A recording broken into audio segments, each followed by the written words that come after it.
Bonjour Stéphane, Jean-Charles. Bonjour Jean-Charles. Jean-Charles Clermonté, donc je suis le directeur de la Fédération de pêche du Val d'Oise avec notre président Bernard Breton qui est en déplacement aujourd'hui. Alors le Val d'Oise, on est ici, vous êtes à moins de 45 km de Paris, donc il faut bien regarder là où vous êtes.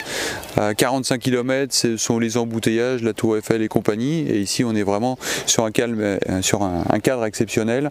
Alors la pêche dans le Val d'Oise, c'est plutôt pour les étangs sur l'ouest du département, où vous allez avoir l'étang de Vallière, un spot qui est très connu également, c'est la base de loisirs de Cergy.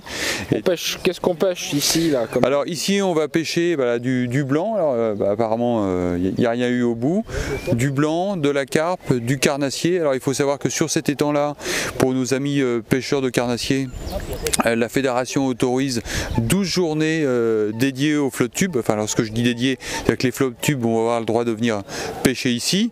Bien évidemment les autres pêcheurs au cou, les carpistes seront là également. Nous avons également 2 ou 3 journées sur la base de loisirs, mais vraiment sur cet étang-là, c'est une spécialité du département d'ouvrir aux flotte tubes.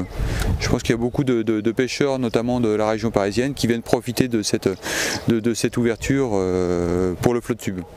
On l'a mis en no-kill depuis 4 ans. Et on s'est aperçu à la fin que le no-kill, bien évidemment, c'est une pratique, il n'y a aucun souci là-dessus, mais il faut que ça soit également connecté avec une gestion de l'étang. D'une façon ou d'une autre, il faut faire des inventaires des populations et non pas réguler les populations, mais quitte à demander une pêche au filet pour pouvoir approvisionner d'autres étangs. Mais laissé en l'état, on s'est aperçu lorsqu'on l'a vidangé, il y avait une complète déstructuration des populations.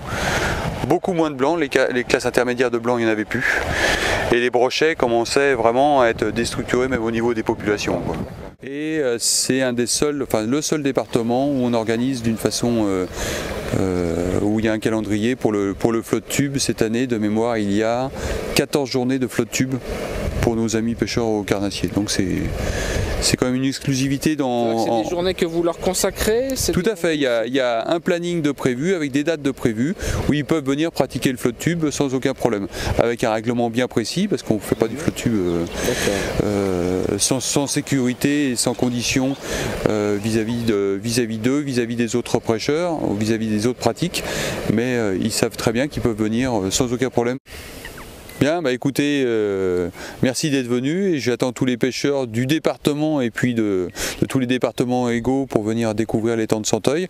Alors bien évidemment, vous nous retrouverez sur notre site internet pêcheur95.fr, notre page Facebook et n'oublions pas cartedepêche.fr pour acheter votre carte de pêche et si vous la perdez, un clic, vous pourrez la réimprimer.